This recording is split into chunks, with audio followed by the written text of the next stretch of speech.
budget for 4 consecutive years for the only time in his lifetime. So I think that's a good place to start with Gilbert's question. We're meeting tonight on the 280th anniversary of George Washington's birth. If you go back and look at the Founding Fathers, they'd have had very clear messages. Hamilton would have said, you have to have jobs and economic growth to get back to a balanced budget. You're never going to balance the budget on the back of a highly unemployed country. And so I would be committed, first of all, to a program of jobs and economic growth. Second, the energy issue is enormous. The leading developer of North Dakota Oil estimated recently that if we would open up federal land and open up offshore, you would have 16 to 18 trillion, not billion, trillion dollars in royalties to the federal government in the next generation. An enormous flow which would drive down prices to $2.50 a gallon, would help us balance the budget, and would create millions of jobs. Finally, I agree generally with the need to reform government. I think that if we were prepared to repeal the 130-year-old civil service laws, go to a modern management system, we could save a minimum of $500 billion a year with a better system. And if we then applied the 10th Amendment, as Governor Rick Perry has agreed to head up a project on, I think we can return to the states an enormous share of the power that's currently in Washington, D.C. Congressman Paul, you've questioned the fiscal conservative credentials of all these gentlemen, but particularly this week, Senator Santorum. You have a new television ad that labels him a fake. Why? Because he's a fake. I'm real, Ron. I'm real. Congratulations. I'm real. Thank you. No, I find it really fascinating that when people are running for office, they're really fiscally conservative. When they're in office, they do something different. And then when they explain themselves, they say, oh, I want to repeal that. So the senator voted for No Child Left Behind, but now he voted for it, but now he's running on the effort to get rid of it. So I think the record is so bad, you know, with the politicians. And,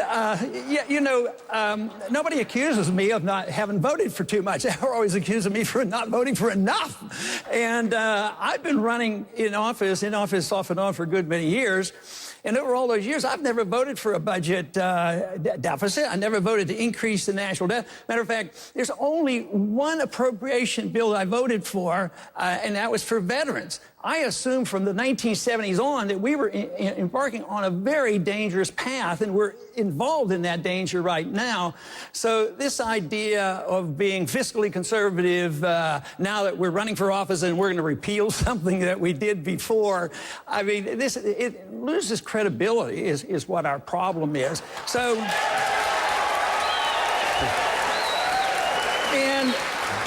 and the one thing that I think should annoy all Americans is the voting for foreign aid. I mean, just think, their foreign aid packages are huge, and when the member votes for it, they don't say, well, this money's going to ABC because I love that country, but it's the principle of the way the government works. You vote for foreign aid because for some weird reason it's supposed to be good for America, but then it goes and helps all our enemies. That's what I disapprove of. Senator Santorum, respond quickly. Ron, the Weekly Standard just did a review looking at the national taxpayer unions, I think Citizens Against Government Waste, and they measured me up against the other 50 senators who were serving when I did, and they said that I was the most fiscally conservative senator in the Congress in the 12 years that I was there. My ratings with the national taxpayer unions were A's or B's. They were very high from the Citizens Against Government Waste. I got a Hero Award. I was a leader, as you know, on taking on tough issues, which is the entitlement programs, not just welfare reform, but I also worked on Medicare reform and Medicaid reform, and also was a leader on trying to deal with Social Security. And I did that not representing one of the most conservative districts in the state of Texas, but in the state of Pennsylvania, with the second largest per capita population of seniors in the country. And I can tell you, those seniors really cared about Social Security. Why? Because all my rich seniors moved to Florida and Arizona. And what's left in Pennsylvania is folks who relied on Social Security. And I was out there as a Republican senator, a conservative voting record, over a 90% conservative voting record from the American Conservative Union. By the way, Ron, you ranked 145th in the bottom half of Republicans this year in a conservative voting record from that same organization. We had a strong record in a tough state to be a conservative. If I can stand up in the state of Pennsylvania, which hasn't elected a Republican president since 1988, and have a strong principled voting record on issues that were tough in my state, senior issues. Imagine now, as the President of the United States, with a Tea Party movement and a riled-up conservative base, what we can accomplish in Washington, D.C. Congressman, quickly. You know, that's always a cop-out when you compare yourself to the other members of Congress. The American people are sick and tired of the members of Congress. They get about 9% rating. But this whole thing about comparison of conservative votes, I think you make a very important point. I don't rate one at the top. If it's spending or on taxes, I'm at the very top because I vote for the least amount of spending and the least amount of taxes, which means that some of the conservative ratings, you have to realize, sometimes conservatives want to spend money too. When it comes to overseas spending, you vote for the foreign aid. Conservatives are quite pleased with spending money overseas, but if you're a strict fiscal conservative and a constitutionalist, you don't vote for that kind of stuff, and so you can't just go by the ratings. As you can see, it's an important issue to the people in the audience. I think it's one of the reasons this race has been so volatile. Voters are looking and they're saying, which of these candidates can I trust? And each of you are trying to make your case to them. As you tried to do so, Governor Romney, you said recently that as governor, you are a severely conservative governor of Massachusetts. What did you mean by that? Well, severe, strict. I was, without question, a conservative governor in my state. We balanced the budget all 4 years I was in office. We cut taxes 19 times. I enabled our state police to enforce illegal immigration laws so that people could be taken out of our state that were here illegally. We drove our schools to have campaigned for and fought for English immersion in our schools and had that successfully implemented. My policies in Massachusetts were conservative, and in a state, as Rick indicated, a state that was a relatively liberal state. I stood up and said I would stand on the side of life when the legislature passed a bill saying that life would now be defined not at conception, but later. I said no. When there was an effort to put in place embryo farming and cloning, I vetoed that. When the Catholic Church was attacked saying, look, we're not going to allow you to continue to place children in homes where there's a preference for a man and a woman being the mom and dad. I worked with the Catholic Church to put legislation in place to protect their right to exercise their religious conscience. I have, through my record as a governor, demonstrated that kind of conservative belief. But also, look a step back and look at my record running the Olympics. Balanced the budget there, made it successful with the help of a terrific team. Then look back into business. You can't be, I don't believe, anything but a fiscal conservative and run a business. Because you don't balance your budget, you go out of business. Mr. Speaker, as you know, often when deficit reduction and economic growth are priorities at the same time, some people see a collision, some people see a conflict. You've outlined your views on taxes. Governor Romney today outlined a tax plan that would put the top rate at 28%, eliminate capital gain taxes for incomes below $200,000, cut the corporate tax rate to 25%. Is that the right approach? And is it consistent, and it's a tough one sometimes, with spurring economic growth at a time this state and other states are looking for jobs, but as you have Gilbert's question, also looking to make sure the next president works on the deficit? Well, look, first of all, I think that Governor Romney today moved in the right direction. And I think that that's a serious step towards trying to find a closer to supply side. I wouldn't agree with him on capping capital gains cuts at $200,000 because I think that's, frankly, economically destructive. And I don't believe in class warfare. And that's a number below Obama's class warfare number. So we can argue later about capital gains cuts.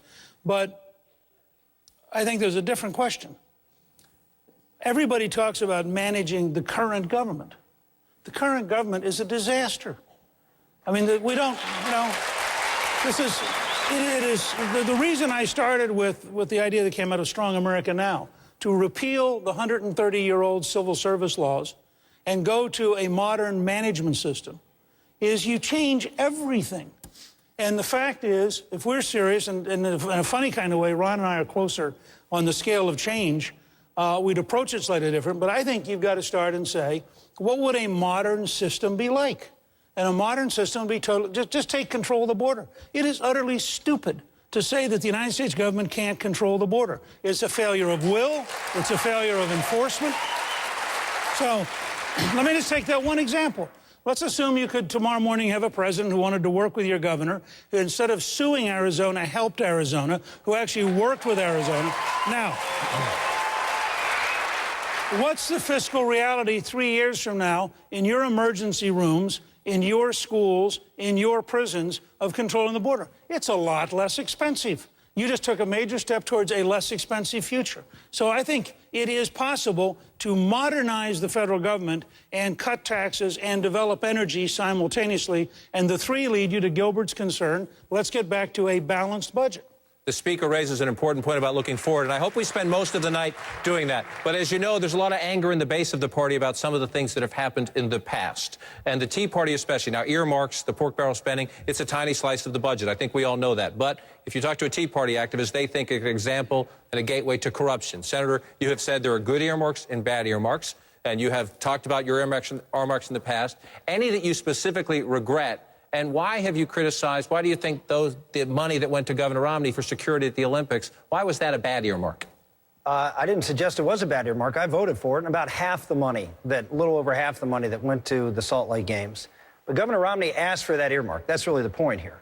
He's out there on television ads right now, unfortunately attacking me for saying that I'm this great earmarker, when he not only asked for earmarks for the Salt Lake Olympics in the order of tens of millions of dollars, sought those earmarks and used them.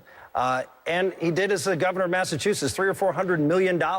He said I'd be foolish if I didn't go out and try to get federal dollars. So the idea that somehow earmarks during the time that I was in Congress were this thing that drove up spending in Washington, D.C., if you actually look at it, as I said before, as a percentage of GDP, actually the the debt went down. What happened is there was abuse. When the abuse happened, I said we should stop the earmarking process. But I did say there were good earmarks and bad earmarks. We wouldn't have the V-22 Osprey, which was the most essential air platform for our Marines in particular in the war against the radical Islamists. We wouldn't have it if it wasn't for an earmark. That program would have been killed under George Bush 41. Dick Cheney, the Defense Department, wanted to kill that program, and many of us, including myself, stood up and made sure that was there. Congress has a role to play when it comes to appropriating money, and sometimes the president and the administration doesn't get it right. What happened was an abuse of the process. When that abuse occurred, I stepped forward, as Jim DeMint did, who, by the way, was an earmarker, as almost everybody else in Congress was. Why? Because Congress has a role of allocating resources when they think the administration has it wrong. I defended that at the time.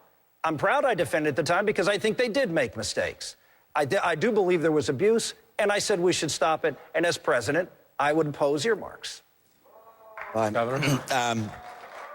I didn't follow all of that, but I can tell you this. I would put a ban on earmarks. I think it opens the door to excessive spending on projects that don't need to be done. I think there are a lot of projects that have been voted for. You voted for the bridge to nowhere. I think these earmarks, we've had it with them. If Congress wants to vote in favor of a bill, that they should take that bill, bring it forward with committees, have people say vote it up or down on the floor of the House and the Senate, have the president say yes or no and move forward. But the earmark process is broken. There are thousands and thousands of earmarks, money being used inappropriately. And I'll tell you this.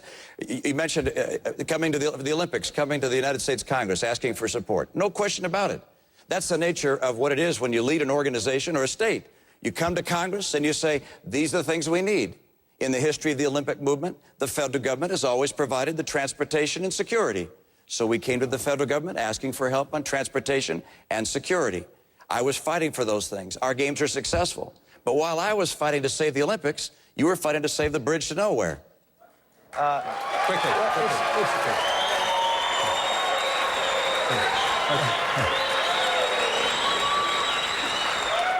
It's really interesting, Governor, because the process you just described of an open process where members of Congress put forth their suggestions on how to spend money, have them voted on individually, is exactly how the process worked.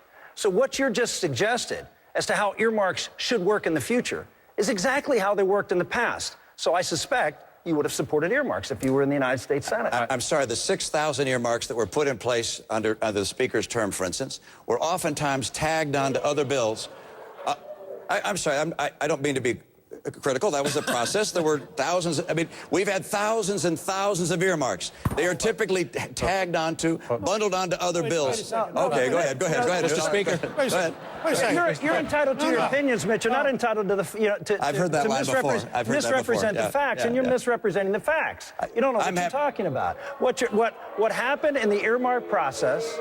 What happens in the earmark process? It was that members of Congress would ask, formally, publicly request these things, put them on paper, and have them out.